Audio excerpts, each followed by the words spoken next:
Sadasivpet MEO కార్యాలయం ముందు DYFI యువజన సంఘం ఆధ్వర్యంలో ధర్నా నిర్వహించారు. ఈ సందర్భంగా డివైఎఫ్ఐ జిల్లా కార్యదర్శి అనిల్ మాట్లాడుతూ సదాశివపేట పట్టణంలో ఉన్న ప్రైవేట్ పాఠశాలల్లో ఫీజులను నియంత్రించాలని GO number 1, GO number 42, GO number 90 ప్రకారం ప్రైవేట్ పాఠశాలల యజమానులు ఉల్లంఘిస్తూ ఇష్టానుసారంగా ఫీజులను పెంచుతూ ఫీజుల భారాన్ని తల్లిదండ్రులపైన మూపడం సమంజసం కాదని తెలిపారు. ఈ కార్యక్రమంలో సదాశివపేట పట్టణ కార్యదర్శి శ్రీకాంత్, నాయకులు యూసుఫ్, ప్రశాంత్, రవి తదితరులు పాల్గొన్నారు.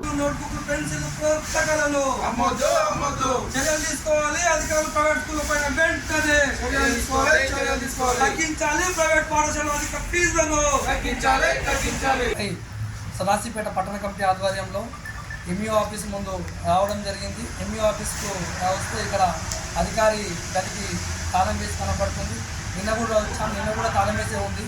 కానీ ఏ రోజు కూడా అందుబాటులో గతంలో ఎంఈఓ నిత్యం ప్రజలకు, ప్రజా సంఘాలకు అందరికీ కూడా అందుబాటులో ఉండేవాడు. ఈ ఎంఈఓ వచ్చినప్పటి నుంచి మాత్రం ఇప్పటి వరకు అందుబాటులో ఉండే పరిస్థితి లేదు. దీంతో ప్రైవేటు యజమాన్యాలకి ఇది ఒక ఆసరగా అయిపోయింది. బుక్కులు, పెన్నులు, పెన్సిళ్ళు కూడా బహిరంగంగా అమ్ముతున్నా ఏ ఒక్క ప్రైవేట్ పాఠశాలలో కూడా ఈరోజు ఎంఈఓ చర్యలు తీసుకోవాలి. డ్రెస్ కూడా అమ్ముతున్నారు. ఇవి చెప్తామని చెప్పి ఈ ప్రైవేట్ పాఠశాల బలవంతంగా బుక్కులు కొనాలని చెప్పి అమ్ముతున్నారని చెప్తామని వస్తే ఎంఈఓ విద్యాధికారులు అందుబాటులో ఉండకపోవడం చాలా దుర్మార్గం. ఇది సరైన పద్ధతి కాదు. ఒకవైపు విద్యా సంవత్సరాలు ప్రారంభమై తల్లిదండ్రులు విద్యార్థులను స్కూల్లో పంపిస్తే వాళ్ళ రక్తాన్ని పీల్చి ఈరోజు వేలాది రూపాయలు ఈరోజు దండుకుంటున్న ప్రైవేటు పాఠశాలల్లో చర్య తీసుకునే విద్యాధికారులు నిర్ధమత్తులో ఉన్నారని చెప్పి ఈరోజు మేము డివైఎఫ్ఐ నుంచి ప్రశ్నిస్తున్నాం.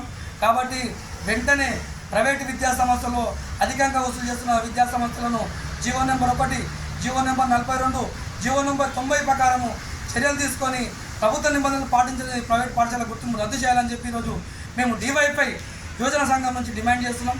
లేదంటే పెద్ద ఎత్తున ప్రైవేట్ పాఠశాలల ముందు ధర్నాలు నిర్వహిస్తాం. దానికి విద్యాధికారుల బాధ్యత వహించాల్సి ఉంటుందని చెప్పి ఈ సందర్భంగా తెలియజేస్తున్నాం. మరిన్ని అప్డేట్స్ కోసం మా ఛానల్ని సబ్స్క్రైబ్ చేయండి.